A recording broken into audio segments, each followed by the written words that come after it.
মরিচ আর তেল, মরিচগুলি লাল লাল করে ভেজে নিব। ভর্তার জন্য মরিচ ভাজতেছি। মরিচগুলি খয়েরি হয়েছে। পেঁয়াজ আর রসুন দিলাম। মরিচ পেঁয়াজ রসুন ভাজা হলো, এবার পটলের চোকলাগুলি ভাজবো। এই যে পটলের চোকলা এটা দিলাম।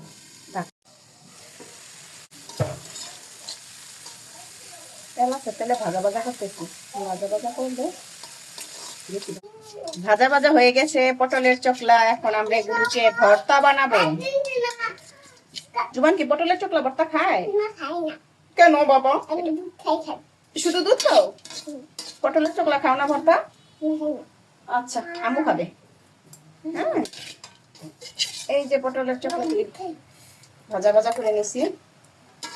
তারপরে ব্লেন্ডার করে নেব। তারপরে কাঁচা পেঁয়াজ দিব। ভর্তার জন্য কমপ্লিট। এখন ব্লেন্ডার করব, কাঁচা পেঁয়াজ দিয়ে পরিবেশন। মাছ রান্নার জন্য তেল, পেঁয়াজ কুচি, লবণ, রসুন বাটা, আদা বাটা, পেঁয়াজ বাটা, এগুলি ভাজা ভাজা করবে। এখন গুঁড়া, গুঁড়া, ধনিয়া গুঁড়া, কষানোর জন্য একটু পানি। হ্যাঁ,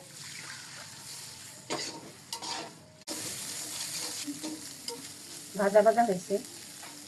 টমেটো কুচি, একটা টমেটো কুচি দিলাম।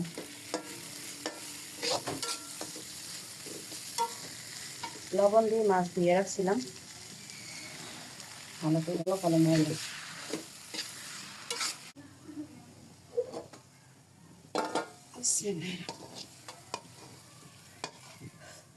কড়াইটা ধুয়ে পানি দিয়ে দিলাম। লবণটা দেখতে হবে, লবণ দিচ্ছি কিনা, লবণ দিচ্ছি কিনা। আর একটু লবণ দিলাম, ঢাকনা দিয়ে ঢেকে দিলাম। এদিকে আমি ভর্তা বানিয়ে ফেলেছি।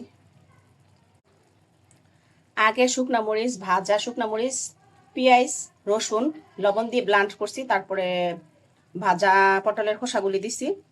তারপরে আবার কাঁচা পেঁয়াজ কুচি দিছি। আস্তে আস্তে একটা একটা করে ব্লেন্ড করছি, নয়তো একদম মিশিয়ে যাবো, ভালো লাগতো না। পেঁয়াজটা একটু আদা ভাঙ্গা ভালো লাগে। মজাদার পটলের চকলা। তো আমার রান্না শেষ। ছোট মাছের চচ্চড়া, ছোট মাছ গুনা, পটলের চকলা ভর্তা, কালকের ডাল আর ভাত।